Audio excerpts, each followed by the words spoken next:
Hello, FPL managers. Welcome to the FPL Optimized podcast. This is episode number 66. And as we are in an international break this week, it will be a special edition with a special guest. I am Bas, the casual manager, and my co host is Sertalp, the data scientist. This is the podcast in which we combine analytics with the good old eye test. Data or grass, or data and grass? That's the question. As mentioned, we invited a guest for today's pod, and after we had the FPL General in a previous pod representing a bit more the grass side of things, today Sertop wanted to strike back with an analytics-oriented manager. So Sertop, please tell us, who did you invite? Yeah, today we are hosting Luke Williams. It is this underscore FPL on Twitter or X. Well, he needs no introduction at all, but let me give it a try. Luke is a man of many talents, already a legend in FPL, but actually his main fantasy game is Sky. As far as I know, he has been playing FPL for about 16 years. I was shocked when I checked his historical records. Since the 2007-2008 season, and he has an interesting journey. He's having a great season so far in FPL at 30k overall rank, Oh, and in wow. Sky, I think he's in top 100 if I remember correctly. 27 was the last I remember. Yeah. He's an analytics focused manager, so that we can balance the grass side of things, as we mentioned. But he isn't also afraid to go against the models, as far as I can tell. Like usually analytics players have a template, but sometimes Luke is outside of that template. He's very Okay. active in the community, in our Discord channel too, analytics Discord, also on Twitter. Welcome to the show, Luke. And how are you doing today? I'm doing great. Thanks a lot for having me on. Yeah, big shoes to step into following the general. I did a podcast with him once on the FPL show. I think the first ever time I did that. So me and him were on that many years ago. So I met him in person, and Yeah. he's a lovely guy. So yeah, I listened to that episode, and that was great. And thanks for having me on. Yeah, Cool. awesome. And do you also mind introducing yourself briefly? Not sure my intro was good enough to cover everything. Um, I thought it was fine. Thank you very much. Yeah, I mean, you kind of summed it up. I've played for a long time, ever since school, to be honest. The reason the FPL only shows since 2007, 2008 was that's the first time I kind of found FPL. I don't even remember that season because if you check my history, I think there's a 4 year gap where I didn't play again. Mm. I don't even remember what that was. I think that was me just searching for it, logging in, and I remember being very confused by the game and just logging back out again, pretty much because I played other games. But yeah, I mean, I can go into how I got into sort of working with Scout and fantasy football if you'd like. I can do that. Um, I think my journey is probably pretty similar to most people. You know, just playing with mates. Like I said, it started at school, like playing with teachers, and the games were all very different back then. Like I'd have to. I can't remember what they were, but Sun, it would be like phoning it in. You probably heard this before if you've ever listened to any like older players play the game. Sometimes it'd have to be via post to make Mm. transfers. Sometimes you'd even have Okay. to pay money in some games to make transfers. Asking your mum to like spend money on your direct debit card.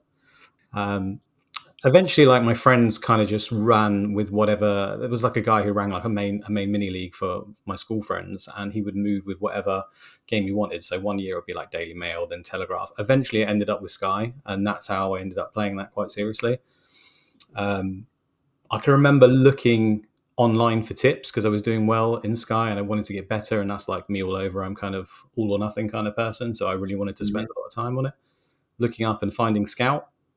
Um, I can remember going on there, and again, everything was just FPL orientated rather than Sky. Like Yeah. nothing Okay. made sense at all. Like all the prices were different, the player positions, but because it's the only community I could find, I kind of just got a little bit involved in it and created a team. Again, I didn't really know what I was doing, but I can remember one year Sky was being promoted by Scout. They kind of had a deal with them, and I started writing a few tips for Sky because there was like a few niche players, and Mark must have noticed because he kind of reached out to me and said, "Do I want to do content for them?" Mm. So yeah, I started writing like a weekly article for Scout on Sky, and about that time, I don't know how much you guys have ever seen before. There used to be a TV show on Sky with Fenners and Mercer, Paul Merson, and a guy called Fenners, and Oh, okay. The content for wasn't really fantasy football oriented. It was more like banter and stories, but occasionally Mhm. it was under the guise of a fantasy football show. And there was like a secret scout segment right at the end where it's like, keep it under your hat. These are the players you want to get. Now, I was actually that secret scout, so I would send in my picks and my players Oh, for that TV show. Wow, cool. Yeah, so I would that's send that. incredible. Yeah, Mark sorted that out for me, and then that's kind of like where it went from there because I did really well that season in Sky. I came fourth, and I started to take FPL a bit more seriously because it's almost like trying to impress your new boss, right? I was working for Scout, and they all played FPL, so I thought Uh, I better do good in the mini league. And it's the first time I'd ever been in the mini league, so yeah, I finished 580th that year in FPL as well, and oh, yeah, I don't think I'm ever going to top that. Um, and it was a lot easier back then. Of course, there was a lot less people playing, right. Yeah. uh, That's and then impressive. yeah. I mean, I'll hold that. That's basically my star achievement without a doubt. Um, so yeah, I started taking it more seriously at that point, a little bit at least, and then I started getting given lots of little different pieces to do for Scout because the Sky partnership they had kind of stopped, and because I wasn't really like a big name in FPL, I still wanted to do bits and pieces in fantasy. So Mark actually sorted to me, and I think I mentioned to you, Sertalp, before that I worked at Stockley Park for a little while as well Mhm. on alternate weekends. So what I would do there is it's kind of weird thinking about it now, but I'd be in like a room in Stockley Park and it'd be full of journalists and they don't really know that much about FPL, some of them, or just football in general, although they're just really good writers, I guess. And I'd have all the games going on and I'd basically be the person who would validate goals or assists for FPL. So I would watch the game and say, yeah, that player Mhm. has scored and that is an assist for Joel Ward. And it would be me. I don't know how much of an influence, whether it was FPL were taking it directly for me, but certainly the rumour journalists would look to us to verify that that's exactly what had happened. Mm. Wow. Yeah, so I was doing that for a while. I can remember making a mistake and giving an assist to Joe Ward when it wasn't one, and that caused catastrophe. But yeah, And can you maybe just explain what Stockley Park is for people who might not know, like me? so that now is where they do. When they go for like VAR and stuff, and they go to the Right. people that are away from the Okay. pitch. That's where they do the goal accreditations and everything, and they have Oh, a lot of excellent. Premier League Okay. stuff. So Yeah. yeah, that's where I was. I wasn't in that room where they were doing like the goal accreditation. It was like a separate room where Mhm. all the Right. journalists were. And Okay. then I did that for a while, and then I stopped doing that, and I ended up working for BT Score Zone, which I think they still, maybe it's stopped now, but it's essentially the same as Soccer Saturday, Gillette with Jeff Stelling, but BT's version of that. Mhm. Um, Hmm. so that was really, really cool, to be fair, because again, it was alternate weekends, but I would go to the green room and I would be sat in the green room, which they would call the room before all the people went out, all the pundits and everything. And I would literally be sat next to like Michael Owen, Wow. Robbie Savage, Harry Redknapp, Chris Sutton, like all famous stars just sat right around me, which was really, really strange. Like I remember going into the toilet and bumping into Harry Redknapp while he's taking a piss, and it's just like so weird. A He starts small talk. talk. Yeah, he started talking to me straight away. That's really awkward anyway, just in generally. But when it's Harry Redknapp, it made it even worse. Yeah, my role there was really I was sat in a room where um, kind of like if you could imagine like a studio, I guess, with knobs and dials and TVs everywhere, like behind them, and behind me would be the actual studio where they all were. And I'd be mic'd up to Jules Breach, who was the presenter, and I All would right. feed her stats through Scout and Ragabody. So, for example, I don't know, say Kane scored, I'd be like 300,000 people triple captain Kane this week because I would have that data in Mm. front of Oh, me and I could read it through to right. her. And then she would say it on the actual show. But on top of that, I would actually have the guy next to me quite often who had like the access to the FPL portal, which is like the website that the media get to upload team lineups like 15 minutes before. Um, Oh, 15 minutes before the hour, because at that time FPL was an hour deadline. So I would have quite often access to all the lineups before the deadline. oh. Oh, that's Yeah. a big So you advantage. were one of those accounts leaking lineups, or not? No, I never did that. But I guess Rockstar, you guys played when Rockstar was able to do that, right? That's where he was getting access to, if that makes sense. Oh, okay, okay. I heard about it a lot. Yeah. Yeah. But when I say direct access, because I'm there for a job, I can't really go to the guy, can you just tell me the lineup, please? It would just be an earshot and I'd hear him Sure. reading out the team because then the media team would prepare that for a graphic, right? For the Mm. lineup, there would be an hour. Again, I Okay. can remember one time when Hazard got benched when no one thought he was going to get benched, and it was crazy to think he was. He was most people's captain. And I took him out for a -4, like right there and then, about 10 minutes before deadline. And yeah, he was benched. Everyone went crazy. He came on and scored a goal, and the player I got in good did nothing. And on Yeah. top of that, some very That clever happened. people could work out when I'd taken the player out, and it made no sense. So then they were able to look at my team and say, "Why has he done this?" Like, and then I got in trouble. So I was like, "I'm not doing that." All right.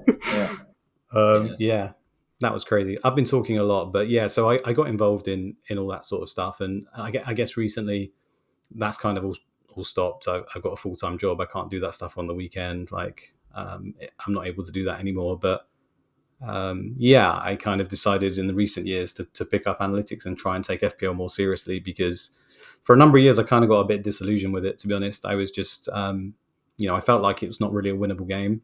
Mm-hmm. And obviously with Sky, I feel like it probably is a little bit, and there's obviously a prize at the end of it. And I kind of just had Mhm. fun with it, to be honest. I was just messing about. I played the game for a long time, and it's only in recent years I thought, do you know what? I actually want to try to actually play this game properly, because it's quite embarrassing getting on podcasts and talking, and you haven't been doing well for a number of years. And that's when I discovered you guys and analytics. I think Sertalp, one of your posts on Twitter, really led me to sort of look at it and think, hang on a minute, these guys might know what they're talking about. In fact, I can remember how I fully got engaged was I saw a post about, I don't know if you can remember, about 3 years ago, there was like a week where you could captain either Trossard or Kane. Mm-hmm. So I captained Trossard, and Oh, he scored like a brace, and Kane did nothing. And the whole conversation was like around effective ownership, like, why have you done that? And obviously, even though I've come out on the winning side of that, there was a lot of people arguing with me saying, well, no, really, you should have captained Kane. That was mad. And I was finding myself arguing, and then thinking, hang on a minute, these guys actually have a pretty good point here. Like, what's going on? Even though I ended up on this, they're making good points. And then I started looking into it, and that's where I sort of gravitated towards analytics over the last few years. yeah. I will ask more questions about that, but even before we go there, I was actually sending some messages to some people who know you about what they would like to say about you in a sentence or two, and received some messages that I would like to read to you. Oh, nice. The first one is I'm Sam, scared. obviously your co-host from Inspected Goals podcast. And he said, Luke is extremely good at making good FPL decisions based purely on logic, great at avoiding narratives, but somehow claims I am a more boring manager than him. He is perceived to be a risk taker, but those risks tend to be on player minutes rather than effective ownership. Considering he is so good at predicting lineups, those risks are often not risks at all. He's a great friend. Even though we have only met once in person, shockingly, started Inspected Goals together was his idea, not mine. He knows talent when he sees it. And Andy Martin said, one of the best fantasy managers and blogs around, one of the few minds that's worth listening to, and he's Champman FPL GOAT, he said. And the third person is Az of FPL Black Box podcast, and he said, this is very interesting. He said, Luke and I used to laugh at people for talking about projected points, and now he has turned to the analytics side and beats me comfortably every season. It is the greatest betrayal in FPL. And he also said he loves you. Oh, those are like some of the kindest things people have ever said about this. Is making my life worth living. Thank you, guys. That was nice. Yeah. Yeah, nice. Well done, third up. Yep. And obviously, like, we know you for your Sky success, and also in FPL you are very active. I just talked about your podcast, Inspected Goals, and it is one of the few analytics-focused FPL podcasts around. So, would you like to also give us a brief introduction about your podcast and how did you start?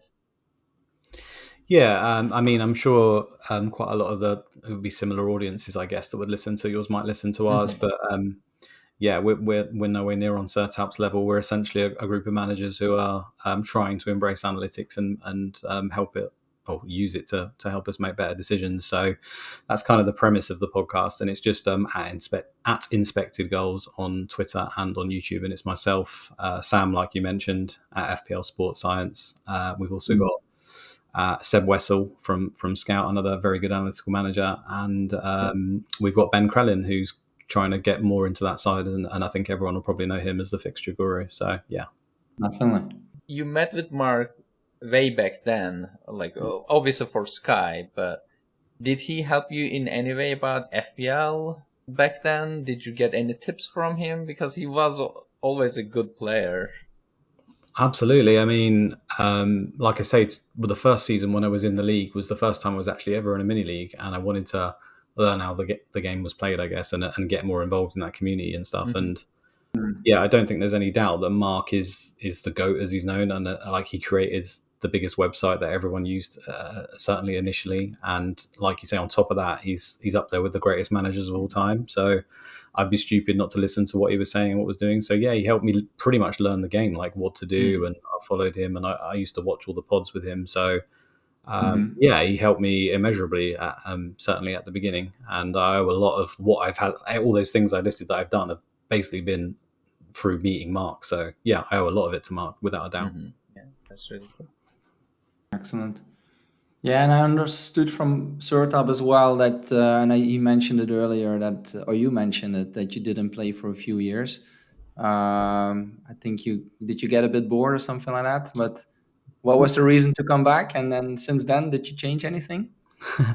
Well, no, the one in 2007 and 2008, I can't even remember ever logging in. I think that was during that period where my friend was moving games. Maybe we did one year on FPL, or maybe I just found it myself, logged in and didn't understand and didn't come back. And it's only in 2011-12 when I joined up with Scout for Sky that I actually signed up for the game, and I've played every year since. Okay, great. Yeah. Yeah, so it's only, I would say, in the last 3 years again where I've started taking it a little bit seriously. I mean, everyone can point to their record, right, and go, "Oh, okay, forget those years I wasn't playing properly," and that's not what that's not what. That's what I say about all my seasons. Yeah, that's definitely not the aim. But yeah, I would say anyone who's sort of my age and got kids and full-time job, there's going to be seasons and times where you've had more attention on the game than others, and I didn't really have as much in those years, but it's an easy excuse to make. All right, got it. Yeah, and I think the other thing you're really known for, and Sertalp already mentioned it briefly, is your Manchester City predictions. So where did that come from? Yeah, that kind of happened by accident, to be honest, and it coincided with me picking up the analytical thing about sort of 3 years ago. I just remember I've always liked puzzles and trying to keep myself some focus on the game. And like I said, because I didn't think it was particularly winnable, I wanted to give myself a reason to carry on playing and taking it seriously. And I just remember talking to someone at work, like a casual manager, and I think maybe I'm mixing the timing up in my head, but Man City had maybe just won the league by like 15 points, like clearly the best side. And not only did I have engaged FPL managers and my friends saying like, you can't pick Man City, but then I had casual managers like saying, I was like, yeah, we'll pick Man City for next season. He's like, well, I'm not going to touch any Man City because you can't say who's going to start. And like, that just resonated with me. Like, they've got Aguero and like David Silva and like world-class players at that time as well. And I was just like, I'm not happy with that. Like, there must be some method in this madness. Maybe we can pick them. And although that maybe never led to that actually being the solution, we can. That's just where it kind of came from. I thought, well, let me try and work this puzzle out and see if there is any method behind the madness. Interesting, because it sounds like not much changed since then, right? In terms of predicting the lineups, it's still quite difficult. Yeah, you could definitely say that. I guess the only thing that I took from it very, very early on is that the old way of work that most people had in their head, and I guess the historical version of it was like, if a player plays in midweek, then he's probably not going to play at the weekend, or vice versa. And it'd be very much like rest play kind of situation. And maybe it was like that in the past and for some teams, but people were going very wrong with that when it came to Pepper Man City, and it never went like that. So it was probably realizing that it was more a tactical reason for picking those guys. And I think that's kind of mainstream now. Like, if you listen to anyone on content or anything, they'll often make the tactical case for that player or why they think that player will play. And it's not so much, I guess, starts midweeks who doesn't. Like, you still have that, you still see that, and they might be right. But I think we're more open to it now, I guess, that it could be that reason. Yeah. And are you also a Man City supporter then? Or No. Which team do you support? So this is like the strange thing, and that's why I don't mention it. But as a kid, I supported Man United. Okay. Yeah, but you don't really want to talk about that in football circles because that will get you probably attacked. So I don't really talk about that. But I guess the reason for that was I think I mentioned to you before where I lived. I live in Bedford, and in Bedford, there's no good big teams around us. Like with the closest team to us we had was Rushden and Diamonds, and they don't even Oh, exist anymore. Then oh, we had like Luton and Peterborough, which are like League Two and stuff. So it's yeah, normal in my area that everyone at school just picked like one of the big teams. Like everyone supports Man sure. United, Liverpool. We have no Yeah, good teams close. So my Mm. best friends supported Man United. Started supporting them. But as I grew up and I'm like 4 hours away from the stadium, I've only been like 5 times. I was like, I can't claim to be a fan. So I just kind of okay. FPL took over. All right. Okay. Good to know. So regarding the Man City predictions, you kind of talked about it a little bit, but um, about the secrets to predicting him. I mean, obviously, you said it is not like play rest rotation. It's more tactical decisions. But those decisions or like tactics, have they been evolved during the time you have followed Man City, or like is there a like natural progress of things? Yeah, I think Pep's tactical teams are very much based on the players that he's got available to him at the time, Mm. and they have changed a lot over the years. I wouldn't say they've changed and only gone in one direction. Sometimes these things have come in cycles, and it Mm-hmm. depends how far you want to go back. But if you're looking at, like, say, Barcelona when he was with them, and then you look at Bayern, a number of the things that he does now, he's done at those teams before, and it's kind of like just finding solutions. And I think we can all think of periods, even though Man City have been fantastic with Pep over these years, there's been periods where they haven't been as good, and he's just decided to change the setup of the team for whatever reason for a little while and find solutions. So I would never say like the way he's playing at the moment is the definite, but it's very much No. into the players he's got available. And right now with Haaland, it's obviously a very big change to then having Foden as a false nine, right? So you can't play in the same way. So it's that sort of. Yeah. Yeah, and I think that's also the strength probably of Pep, that he keeps evolving also as a manager. Because to your point, I think the season before they bought Haaland, they didn't really have a real a number nine, right? So they were playing Mm. a different system, and then they bought Haaland, and then now, of course, they changed everything because, yeah, of course, you should benefit from that. And maybe a bit the same now with Doku, like different player than Grealish. I guess they wanted a bit more creativity.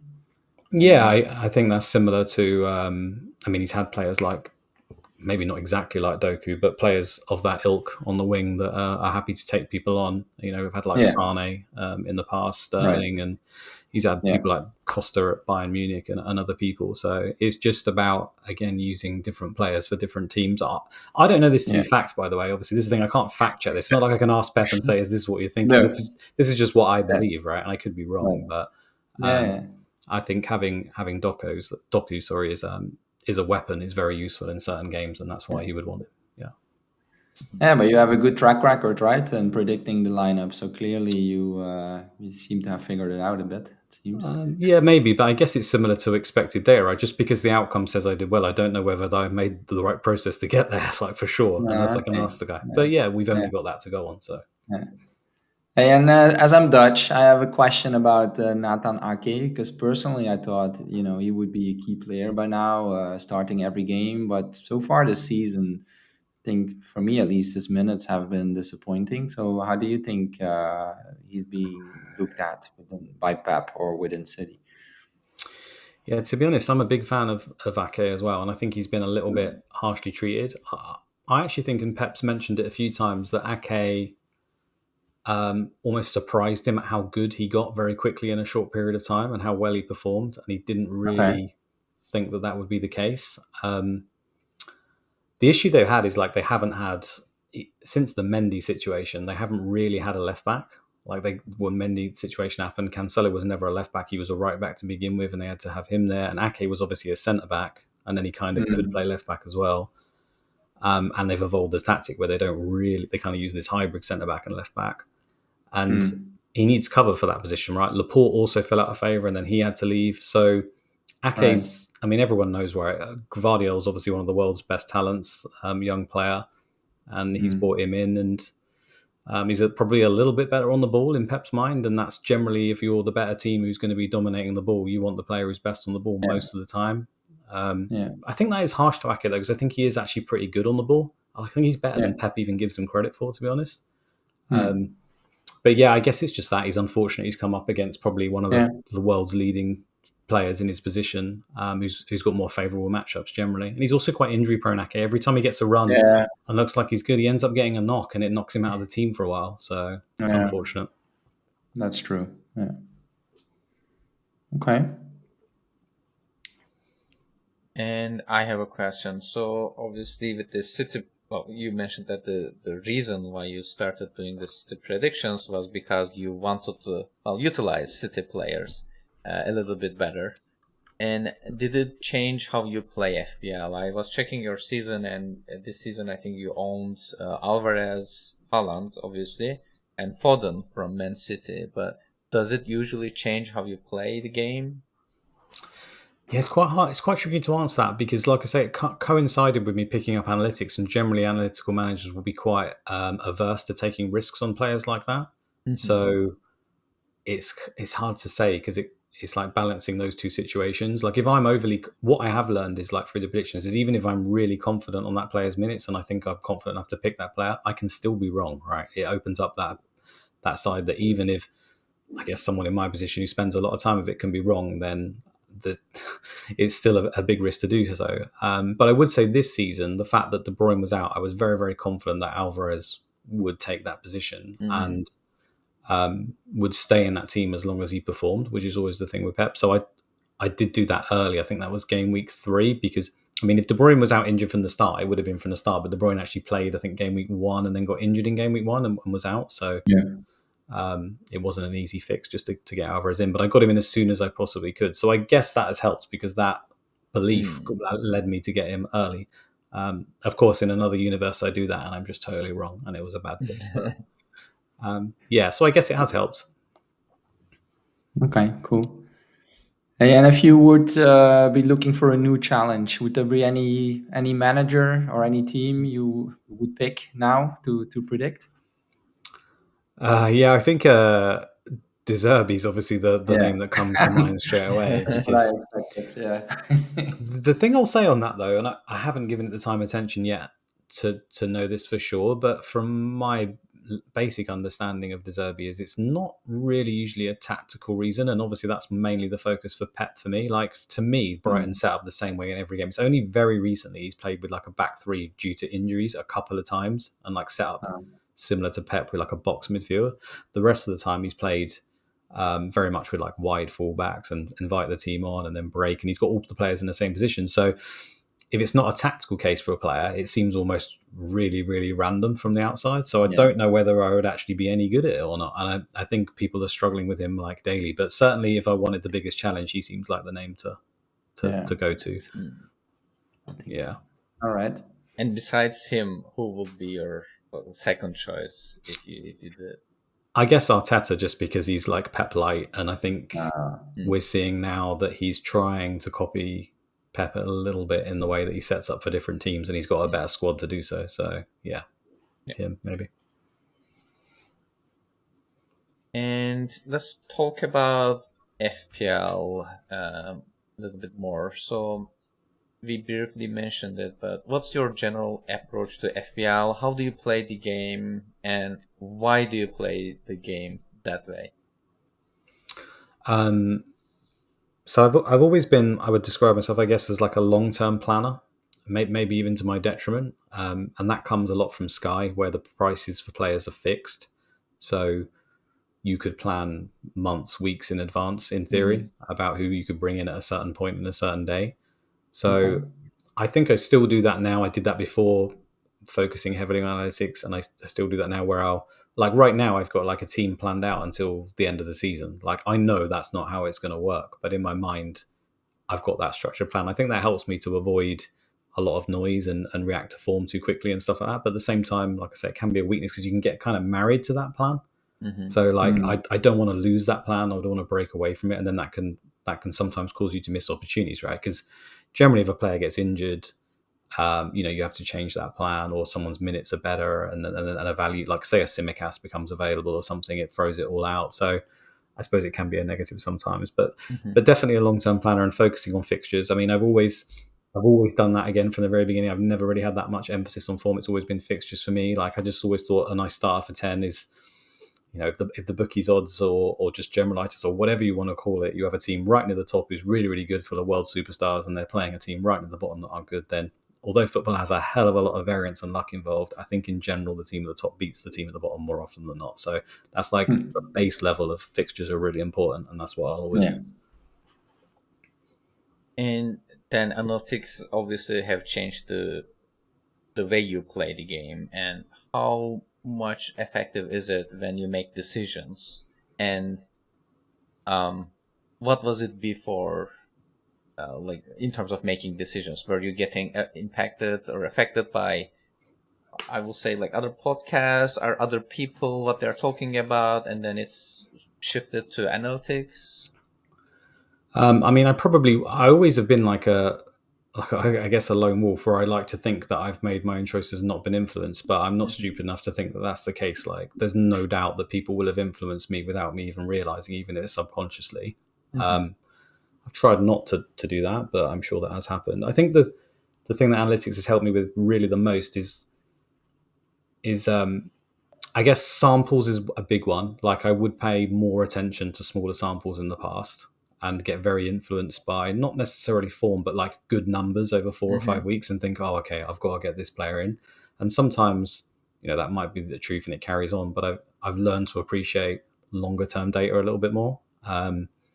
And not focus so heavily on that short-term data. And then also hits, I think, is a massive one for me. Like I say, because I wasn't in any mini leagues that really meant that much to me, and I wasn't playing for money or anything compared to Sky, where you have only 40 transfers for the whole season, you've got to manage them really well, and if you run out, that's it. To suddenly have a game where they're like, well, you can have as many transfers as you want, like it just cost you -4 to do it. I was like, okay, I'm just going to take hits to get the players that I want for that week. And analytics made me realize like how important and valuable those 4 points are, like throwing them away all the time just on whims. Like I'd already talked about how unpredictable football is. Even if I back myself as the world's greatest football eye, or I think that I've got a feeling about this player, like to throw 4 points it and then say that player's pretty much got to then score just to be level and brace or get a hat trick, like to even start making points like pretty soon. It doesn't happen. Like it doesn't happen that often. It can happen, but it's probably not wise. So I think that's where it's helped me a lot. Okay. And I suppose you also use some solvers sometimes. And then when you do, I mean, how much do you value it? I suppose listening to you and all your background, I suppose you put a lot of your own thought into it, right? Yeah, I mean, I suppose there's people listening here, and you guys maybe are guilty of this, where I'll run solves all the time. I'll run it on review. I'll look at FPL Optimize, obviously Sertalp and other areas. I don't have access to Mikkel's thing, but I do see the stuff around occasionally. Yeah. And I will always run the plans and look at the solves, but then I will end up, as usual, kind of tweaking bits and pieces to kind of formulate what I want the answer to be, which I know is not probably the best way to do it, but I don't think I'll ever get rid of that fact where if the answer comes back to something I'm not particularly keen on, I won't just instantly jump in, right? I'll maybe look at what other options are available, which is probably not the best way to use it, but that's the way I do it. Following up on that, you also mentioned that you got Alvarez pretty early on in the season. I think you got some nice points from him too. I think you got a 14-pointer from him, another 9, and also 8 points from game week 7. So about the decision to bring him in, like, did you change his minutes in the data and check if the solver is suggesting to buy him, or did you just buy him without even like checking the solver? No, I mean, I changed his minutes, and then he started to become optimal pretty quickly if you ramped him up. So yeah, I always have to, I can't just do it on a whim. I have to make the solver at least suggest it or be in and around the frame so I can be happy with it now. That's probably the big difference. And he started to appear. I mean, with him as well, the fact that he started taking set pieces and penalties, and obviously his data in the past, he's not played all that many games, right? So it's probably not going to be as accurate as it possibly could be. So I thought maybe it was a little bit low as well. And yeah, I suppose it kind of worked out that way. But at the same time, I'd say the projections were pretty good on him because he actually overperformed quite a lot as well. Right, so I think there was some luck there. The thing I will add to that is I actually removed Watkins in order to get Alvarez. So although Alvarez was a great pick, I think over the 8 weeks, my plan was to leave Watkins for 8 weeks. And if I'd have done that, he actually would have outscored Alvarez in the end. So it wasn't a good move to get him. Nice. And okay, another question on this. So obviously you talk with people like Az, who keeps complaining about the projection models, or Mark, who kind of like, who are open to using models, and he talks about those a lot, but they kind of resist changing for the most part. So how do you deal with people like that around you? Because like, you being a really like old player in terms of how many seasons you have played, you should have friends who are just sticking with the old or traditional methods and maybe giving you hell. I don't know. Yeah, I don't know. I don't really want to talk like necessarily about those individuals. I mean, those guys are like they're my friends. They're people I've met in real life many times, been to social occasions with. Like, I enjoy talking football with them. I enjoy talking fantasy football with them. Like, I enjoy all those things. But I guess it's like real life where, even friends you can think of in real life, you won't agree on every single point in life. You might have a different opinion on, I don't know, fruit or a politician or whatever. And I kind of see it that way, right? So if they have their opinion on it, I'm fine with that. And I just think that this is the way to go. I hear what you're saying about resisting change. I do think there was a little bit out there with some people. They have to answer that as an individual, right? I can have my opinion on why I think is. Maybe I think it's threatening content. Maybe it's just threatening in general. I don't know, but they'd have to speak for themselves on that, right? I don't want to say anything that I don't know to be true. So makes sense. All right, cool. And where do you think that analytics and FPL will go from here? Any expectations or thoughts? Yeah, I don't know. I kind of wanted to throw this one back to you guys. My initial thoughts were like, in America, I think fantasy football is a lot more accepted, right? And it's a lot more prevalent. I've never got involved in any of that, but I wonder if they're further along than us and maybe could answer it better if we were to look. I don't know how much analytics features in American sport, but I guess it would be a good idea to have a look and see what's happening there. Like, I don't know if you know, but yeah, it is quite heavy. I mean, especially American football. Like, there are even magazines publishing some of these projected points. Right. So yeah, it's just incredible how much like content out there just talking about these. There are solvers. There are like several websites that can optimize it. Very similar to FPL review in the nature. Which is not very common in FPL, at least for now. But it will. I mean, my expectation that it will eventually converge to the same point. But the main difference is that I think because the football is, as you mentioned, is being very random.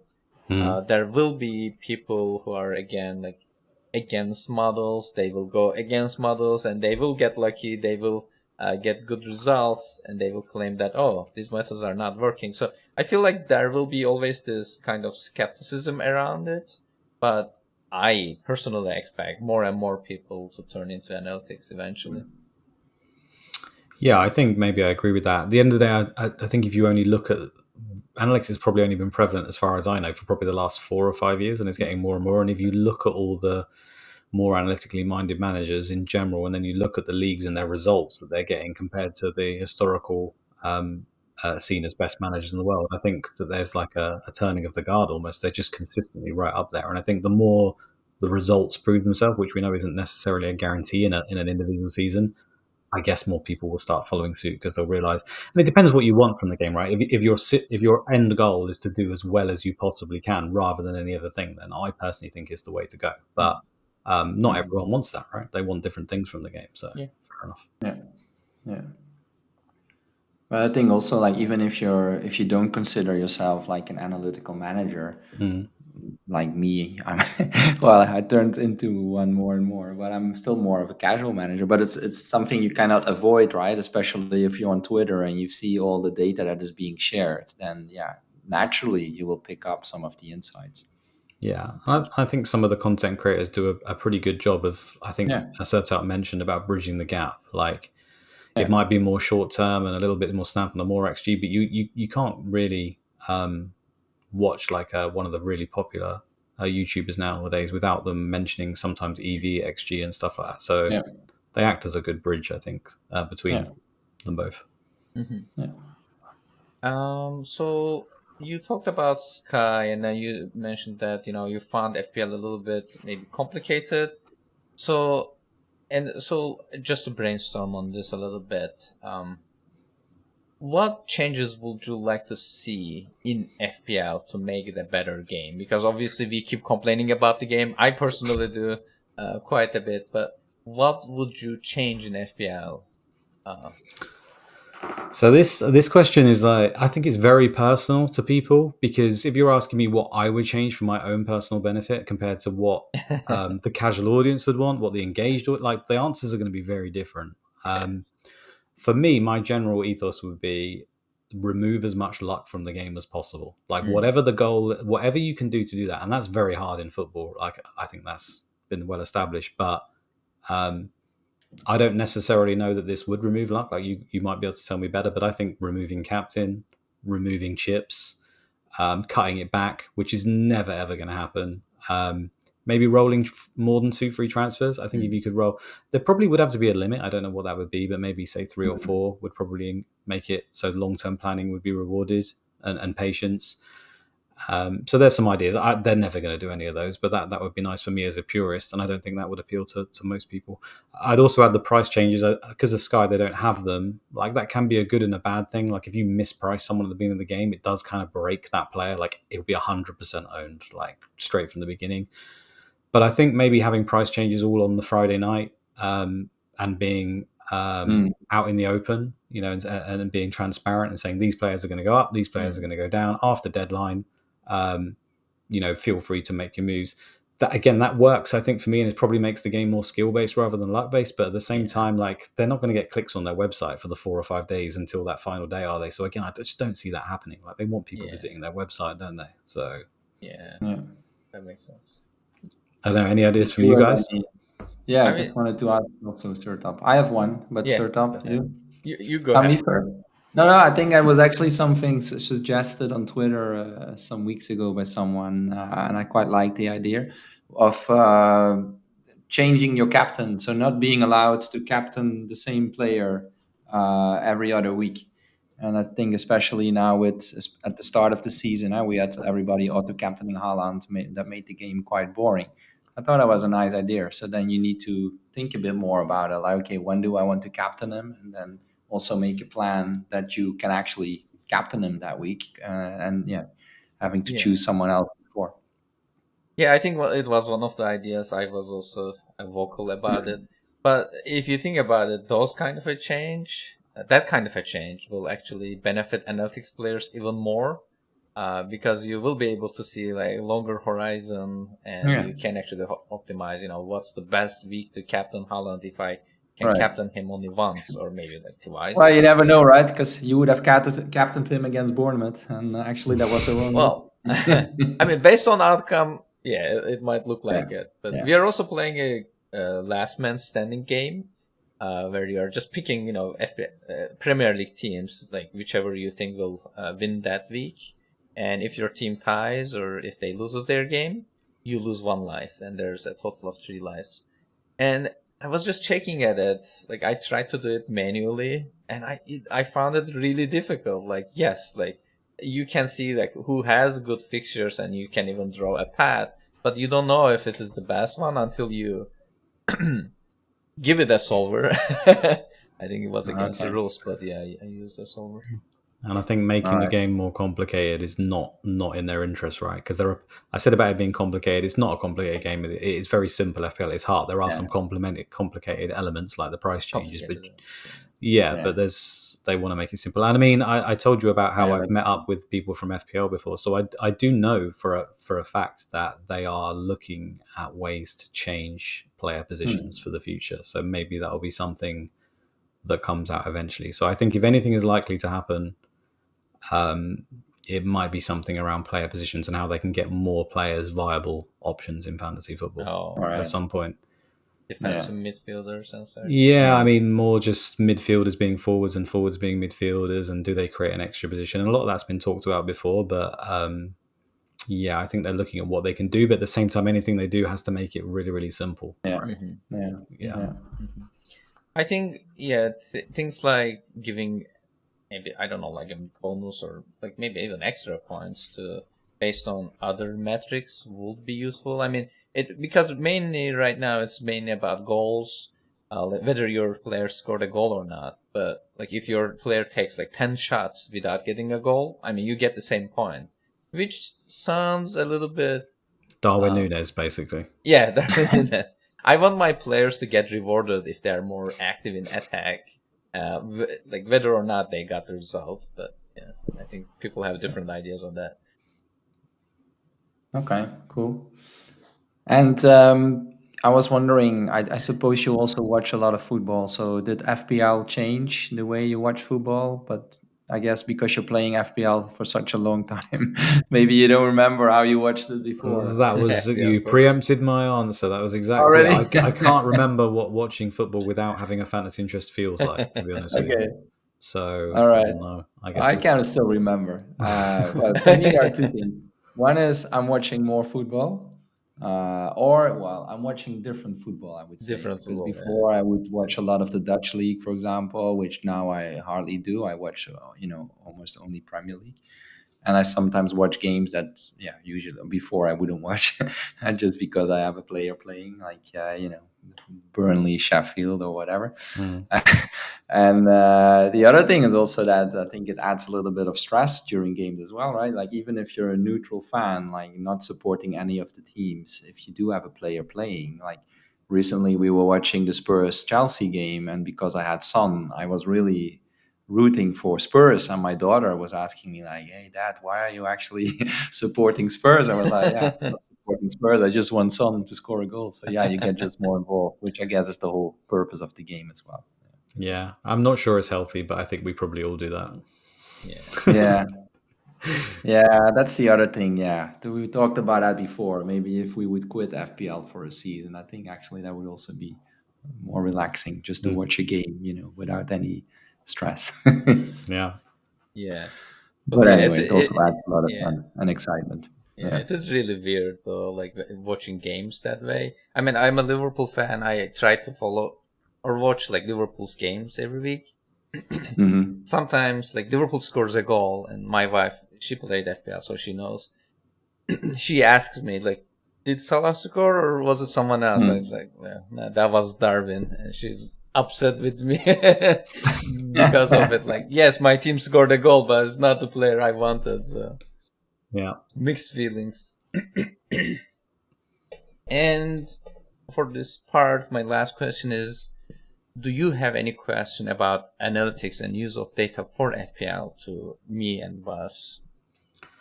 I'm sure, like I've got loads because, like I say, I'm kind of learning. But I think for me, like probably the main one I would say is how, and it's probably impossible to answer, but I'm going to ask it to you anyway. How far away do you think we are from, say, imagine 20 years time and what a model would look like Mm-hmm. compared to now? Where do you think the biggest advances are going to come from? Like, how closer do you think we're going to get? How much more accurate? I know football is luck based, but what would it take, do you think, for us to go to that next level, like to get that extra little bit of information? Mm. I think in 20 years of time, I think one of the things that I find missing still from the models is like interconnected point system. So, for example, if I reduce like a player's minutes or like increase Alvarez's minutes, for example, Mm. obviously those minutes should come from somewhere. But unless you edit other players, their XP is not affected.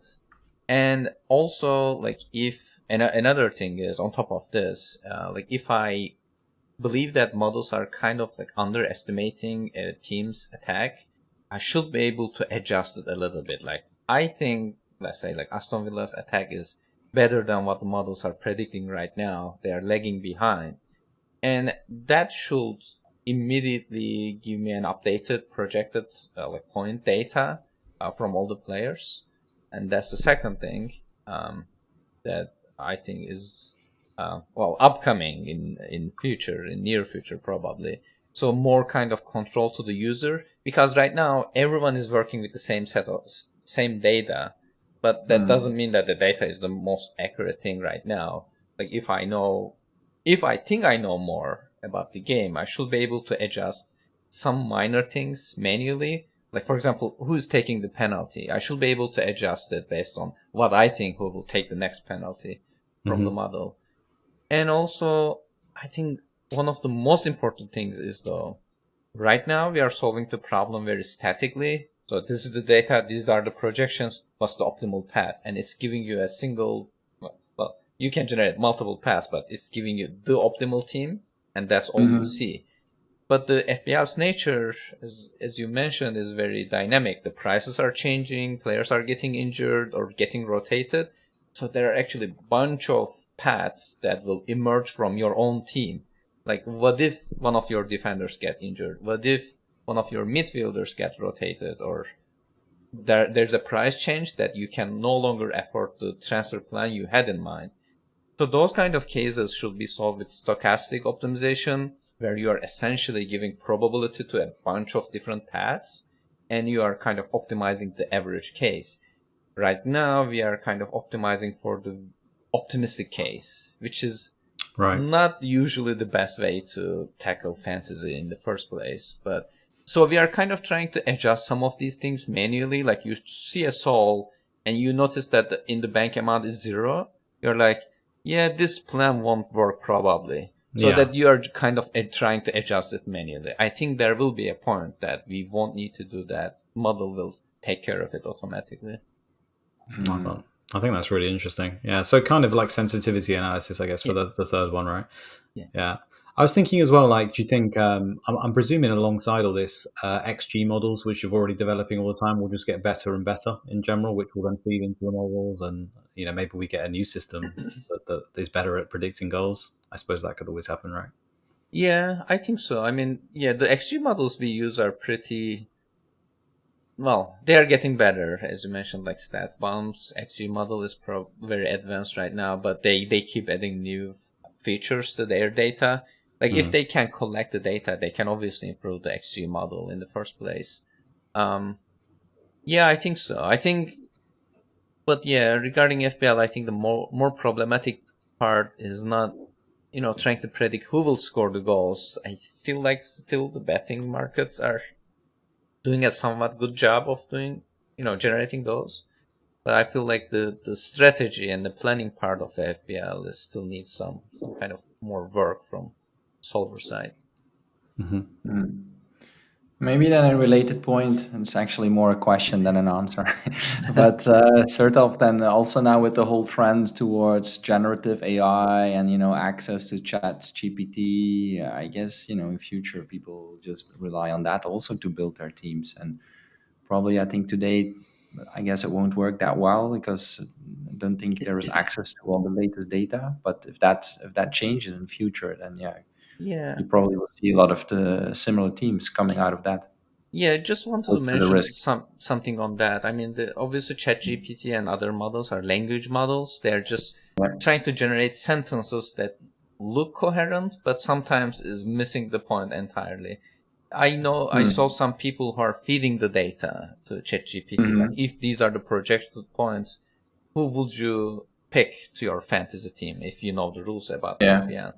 So, and then these models are giving an answer, and that's interesting enough. But the problem is optimization itself is very computationally heavy. So a language model is probably might be able to use some of those right now to a very limited extent. And you cannot certainly like optimize over 8 game week horizon. That's almost impossible. You need to wait a few minutes until the solver, like ChatGPT, returns you a coherent answer. But maybe in 20 years of time, as you mentioned, like things like ChatGPT will be connected to these kind of optimization solvers or other algorithms. Maybe even we will be able to connect our own algorithms to those like models, language models. Then you can have a conversation. You can say that, yeah, this is the team I have. Which player should I transfer? But again, like optimization is much more analytically, I should say it is a very difficult part of analytics. Like lots of computationally. It is computationally heavy, so you cannot really realistically ask ChatGPT and get an answer in a second. So that's certainly not optimal, or at least not proven optimal, I should say. Okay. Well, yeah, let's see what happens. Yeah, we will see. Definitely. A lot of development. Yeah. And before we close the episode, what's next for your podcast, Luke? Inspected Goals, and where can people find your content? I don't know what's next, to be honest. We're just going to turn up and see what happens. I don't know. I guess maybe if the aim of the podcast is to get better at doing it, that we start to branch out and take more stuff from models and actually present it in a different way. And maybe, I don't know, maybe one of the podcasters wants to actually start making their own model. That would be really cool. I can't see it being me, but maybe that would be a nice idea that I might drop on someone's doorstep tomorrow. Yeah, I think I mentioned where to find us already, but if not, it's on YouTube, just Inspector Goals, or on Twitter at Inspector Goals. So yeah, like, subscribe, all that stuff, that would be great. Yeah, and we try to do it weekly when we can. So if you could check it out, that would be awesome. Okay, great. Let's all do that. For this one here today, let me close it. It was really nice getting to know you better today, Luke. Thanks for joining us on our pod. Next week, we'll be back with a regular episode as we prepare for game week 13. As you might have noticed, it doesn't look like it will be an easy game week, that one. So I think we'll have plenty to discuss. And I might also drop in some wildcard related questions then, as I still have mine. And I have an eye on game week 14 to use it. So let's see if that's a smart thing to do. We'll also leave our mini league review for next week, but I can already share that young Wyatt, our 9-year-old leader from last week, managed to keep his number one spot. So Wyatt, I think you're listening. I understood you do that every week. So again, a shout out to you. Really well done. Amazing job. And we'll talk more about the mini league next week. But another shout out today I wanted to give is to FPL Mundo. I discovered his pretty amazing website today. He built a tool that creates automated newsletters for your mini leagues. That's really cool and also a lot of fun. All you need to do is just enter your mini league number and then watch the magic happen. So I would say give it a try. You can find it via FPL Mundo. So that was it for today. This was FPL Optimized Podcast, episode number 66. Thanks for listening. Enjoy the international break. We hope your national team will do well. Unless you support Ireland, I must say, as I'll be at Holland Ireland game, wearing my orange shirt as I do today. But it's a bit strange. I understood that if Ireland, or actually they need to lose to still have a chance to qualify for the Euros. So that's really strange. A team that has to lose. I still didn't figure out how that works, but at least it sounds likely that Holland will win, I suppose. So all good for me and my kids being there at the stadium. In any case, in terms of the podcast, make sure to subscribe, please, so you'll get notified when the next episode is released. And do follow us on Twitter. For Sertalp, it's at Sertalp Bilal. For me, it's at BelfiBB. And for Luke, it's at DIS_FPL. Luke, I still wanted to ask you, why is that your Twitter handle, this FPL? It's just an old gaming name that I always used when I'm playing Call of Duty and stuff, and it just stuck with me. Well, not the FPL part, obviously, but the first part of it. So it just stuck. Yeah. Good to know. All right. Still a final question that I could drop in. Thanks for that. And as you know, you can also find us on YouTube. And until next time, stay curious and stay analytical. Goodbye. Goodbye.